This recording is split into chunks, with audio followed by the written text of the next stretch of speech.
అపోస్తుల కార్యములు 10:26. పేతురు దృక్పథానికి దేవుడి దృక్పథానికి ఎంతో తేడా ఉంది. క్రీస్తుని బట్టి దేవుడు అన్యులకు విశ్వాస ద్వారాలను బార్లా తెరవడానికి ఇష్టపడుతున్నాడు.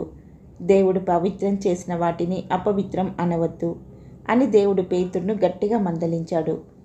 10:9-16 వరకు. క్రీస్తుని బట్టి శతాధిపతి పాపం నుండి శుద్ధి పొంది దేవునికి ఆమోదయోగ్యుడయ్యాడు. కానీ పేతురు గందరగోళానికి లోనయ్యాడు. తన సంస్కృతిని ఛేదించి అన్యుణ్ణి దర్శించాలా, బలంగా అమలు చేస్తూ వస్తున్న సాంప్రదాయ చట్టాలను ఉల్లంఘించాలా?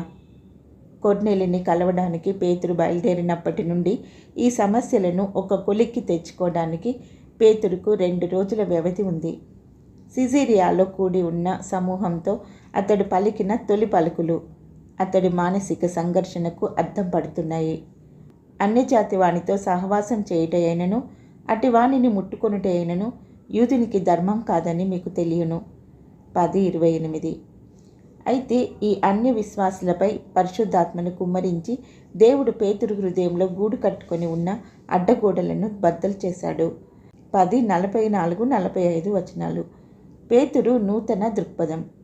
దేవుడు పక్షపాతి కాదు అనే సత్యం ఇప్పుడు గ్రహించాడు. 10:34. ప్రతి జాతిలోనూ ఆయనకు భయపడే వారిని ఆయన అంగీకరిస్తాడు. 10:35. యేసుక్రీస్తు అందరికీ ప్రభువు.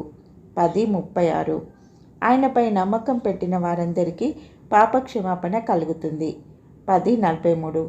మన వల్లనే పరిశుద్ధాత్మను పొందిన వీరికి బాప్టిజం పొందకుండా ఎవరైనా ఆటంకపరచగలరా? 10:47. మనం నమ్మినప్పుడు దేవుడు మనకు అనుగ్రహించిన వరాన్నే వారికి కూడా అనుగ్రహించాడు. 11:17. దేవుని ఎదిరించడానికి నేనెంతటి వాణ్ణి? 11:17. నేటి సైతం కులం, పక్షపాతం, సాంప్రదాయాన్ని పట్టుకొని వేలాడడం నేటి సమాజాన్ని పట్టి పీడిస్తున్న సమస్యలు. విశ్వాసులు సాంప్రదాయిక పక్షపాత వైఖరులను దేవుని వాక్యంతో జోడించి అనేక సున్నిత విషయాల్లో సమస్యలు సృష్టిస్తున్నారు. సమస్యలను పరిష్కరించాలి. ముఖ్యంగా విశ్వాసానికి సవాలు ఎదురైనప్పుడు ధీటుగా జవాబు చెప్పాలి. అయితే బైబిల్లోని ప్రాథమిక సూత్రం ఏమంటే విశ్వాసులు అందరికీ సువార్త ప్రకటించాలి. సువార్తను బట్టి వారిని ప్రేమించాలి. దేవుడి దృష్టితో వారిని చూడాలి. నమ్మిన వారిని ప్రేమతో చేర్చుకోవాలి.